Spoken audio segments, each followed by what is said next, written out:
ప్రభుత్వం మారగానే కూడా అవినీతి అధికారులందరిపైన కూడా కూటమి ప్రభుత్వం ఒక్కొక్కరుగా ఎంక్వైరీ చేసి చర్యలు చేపడుతున్న పరిస్థితి. తాజాగా అందులో కూడా మనం సంజయ్ అప్పట్లో సిఐడి చీఫ్గా పనిచేసినటువంటి సంజయ్ గారి పేరు కూడా వినిపించింది. ఇక ముఖ్యంగా ఆయనపై కొన్ని సాక్ష్యాధారాలు కూడా దొరికాయి.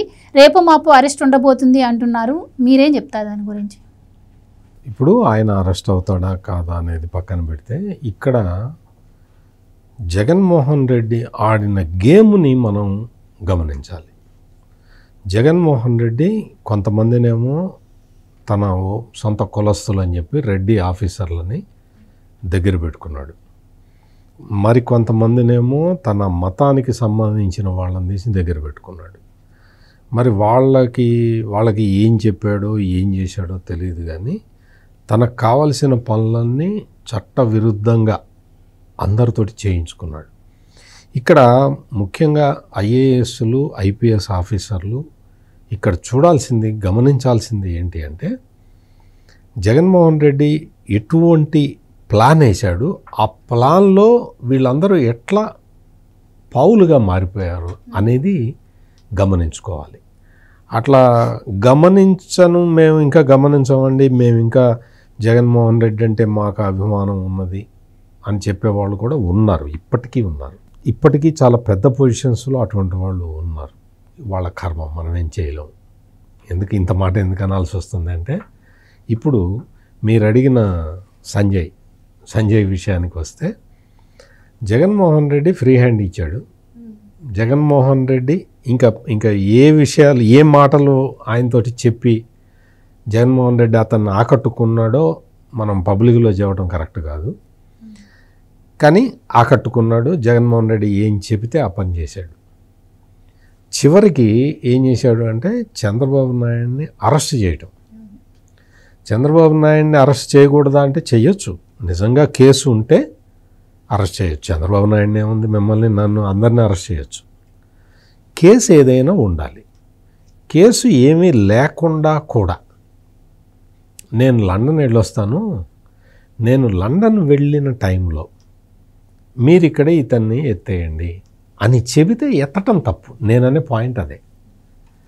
అంటే నువ్వు ఫ్యాక్షనిస్టులు జనరల్గా ఇట్లాగే చేస్తారు.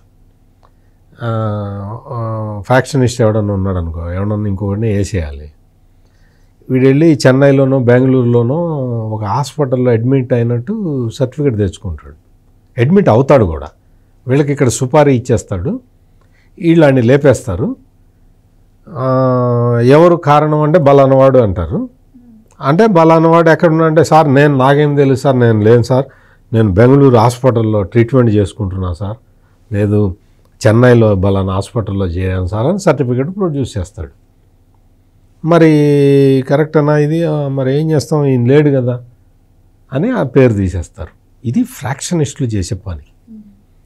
అట్లాగే జగన్మోహన్ రెడ్డి ఏం చేశాడు అంటే, లండన్ వెళ్ళిపోయి ఇక్కడ చంద్రబాబు నాయుడుని అరెస్ట్ చేయించాడు. నువ్వు ప్లాన్ వేసి చంద్రబాబును అరెస్ట్ చేయాలన్న ప్లాను జగన్మోహన్ రెడ్డి వేశాడు. నేను అనేది ఏంటంటే, అంటే ఇంత ఉపోద్ఘాతం ఎందుకు చెప్పాను అంటే, అరెస్ట్ చేసే ఆఫీసర్లకి తెలియాలి కదా నిజంగా కేసు ఉన్నదా, అంటే స్కిల్ డెవలప్మెంట్ కేసు ఉన్నదా.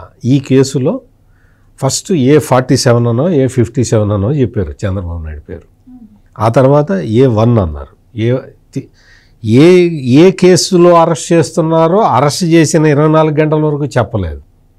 ఇన్ని లూప్ హోల్స్ పెట్టుకొని ఒక మాజీ ముఖ్యమంత్రిని అరెస్ట్ చేయొచ్చా? ఏ ఐపీఎస్ ఆఫీసర్ అయినా సరే చేశారు. ఇదంతా ఏంటి అంటే, జగన్మోహన్ రెడ్డి గేమ్లో వీళ్ళందరూ పావులుగా ఉపయోగపడ్డారా అది చెప్పటానికి నేను ఇంతసేపు చెప్పింది. ఇక్కడ మరి ఐపీఎస్ ఆఫీసర్లకి మరి ఆ మాత్రం తెలివితేటలు లేవండి అని మీరు అడగచ్చు. తెలివితేటలు ఎందుకు లేవు? చాలా తెలివితేటలు ఉన్నాయి వీళ్ళకి. అందుకనే జగన్మోహన్ రెడ్డి వైపు ఉన్నట్టే ఉండి వీళ్ళు సొంత పనులు కూడా చేసుకున్నారు. సొంత పనులు అంటే ఎట్లా అంటే, ఇప్పుడు మీరు చెప్పిన సంజయ్ విషయం ఉందనుకోండి. ఈయనకి సిఐడి చీఫ్గా ఉన్నప్పుడు ఎస్సీ ఎస్టీ అవగాహన, ఎస్సీ ఎస్టీ చట్టం ఉంది, అట్రాసిటీస్ నిరోధక చట్టం. ఆ చట్టం గురించి ఎస్సీ ఎస్టీల్లో అవగాహన పెంచాలి అని ఒక కార్యక్రమాన్ని తీసుకున్నారు. ఆ కార్యక్రమాన్ని తీసుకుంటే దానికి ఈయన ఇన్ఛార్జి. అసలు అటువంటి కార్యక్రమం ఏం పెట్టకుండా ₹1 కోటి వేసేశారు. అంటే ఏంటి, జగన్మోహన్ రెడ్డి చెప్పిన పని ఒకటి చేసి వీళ్ళకి కావాల్సిన పని ఒకటి చేసుకున్నారు. వీళ్ళు అమాయకులు ఎట్లా అవుతారు? నేను చెప్తున్నది అది. అంటే జగన్మోహన్ రెడ్డి దగ్గరికి ఆయన కులాన్ని చూసో ఆయన మతాన్ని చూసో ఆయన వైపు చేరిన అధికారులు ఒక పని జగన్కి చేసి ఇంకొక పని వీళ్ళు సొంతానికి చేసుకున్నారు అనేది చెప్పటానికే నేను ఇంతసేపు చెప్పింది. అందుకని వీళ్ళు ఈ ఐపీఎస్ అధికారులు కొంతమంది ఇప్పటికే చాలా పేర్లు మనం పలు దఫాలుగా చర్చించుకున్నాం, వివిధ కేసుల్లో చర్చించుకున్నాం. ఒక ఐపీఎస్ ఆఫీసర్ అయితే నన్ను ఎట్లా అరెస్ట్ చేస్తారో చూస్తా, నన్ను గనక అరెస్ట్ చేస్తే 10 సంవత్సరాలైనా సరే నేను బయటకు వచ్చి మిమ్మల్ని అందరినీ ఎస్సీ ఎస్టీ కేసులు బుక్ చేయిస్తా అని బెదిరించాడు. ఎస్సీ ఎస్టీ కేసులు ఎట్లా బుక్ చేస్తావు? నువ్వు క్రిస్టియన్వి కదా, క్రిస్టియన్ అంటే బీసీడీ, నువ్వు ఎస్సీ ఎస్టీ కేసులు ఎట్లా బుక్ చేస్తావు? తెలీదు. ఆయనైతే బెదిరించేశాడు. ఆయన ఒక క్రిస్టియన్ ఆర్గనైజేషన్ నడుపుతుంటాడు. మొత్తం అదొక దానికి పెద్ద సైన్యం ఉంటుంది. ఆ సైన్యం మన విజయవాడ వరదలు వచ్చినప్పుడు మా చుట్టూతో శవాలు ఉన్నాయి అని చెప్పారే, ఆ వీడియోలన్నీ చేసింది ఈయన బ్యాచ్ అనమాట. ఆయన వచ్చి చెప్తూ ఉంటాడు అట్లా. ఇట్లా ఈ ఐపీఎస్ ఆఫీసర్లు అందరూ కూడా ఒక కరుడుగట్టిన ముఠాలాగా పనిచేశారు. ఇప్పటికే 3 సస్పెండ్ అయ్యారు. ఇప్పుడు ఈ సంజయ్ విషయానికి వస్తే ఈ ఎస్సీ ఎస్టీ కేసుకి నిధులకి సంబంధించిందే కాకుండా ఈయన ఫైర్ డీజీగా పనిచేసినప్పుడు ఈ ఎన్ఓసీలు అవి ఇవ్వటానికి, అంటే ఫైర్ డిపార్ట్మెంటు నో అబ్జెక్షన్ సర్టిఫికెట్లు ఇవ్వటానికి ఒక యాప్ తయారు చేయాలని పెట్టారు. ఒక యాప్ తయారు చేయటానికి పెడితే ఆ యాప్కి ఇట్లా కాంట్రాక్ట్ ఇచ్చారు. వాళ్ళు ఇంకా పని కూడా మొదలు పెట్టలేదు, పేమెంట్ మొత్తం ఇచ్చేశారు. ఆ మొత్తం అంటే పని ఏం చేయక్కర్లేదా, ముందర ఇచ్చేస్తారా? ఇచ్చేశారు. తీరా వచ్చి ఆ గవర్నమెంట్ మారిన తర్వాత విజిలెన్స్ ఎంక్వైరీ చేస్తే వాళ్ళు వచ్చి హైదరాబాద్ వెళ్ళి పాపం వాళ్ళు మొత్తం చూశారు. చూస్తే అసలు ఆ కంపెనీనే లేదు అక్కడ. అంటే లేని కంపెనీకి కాంట్రాక్ట్ ఎట్లా ఇస్తావు అడ్రస్లో?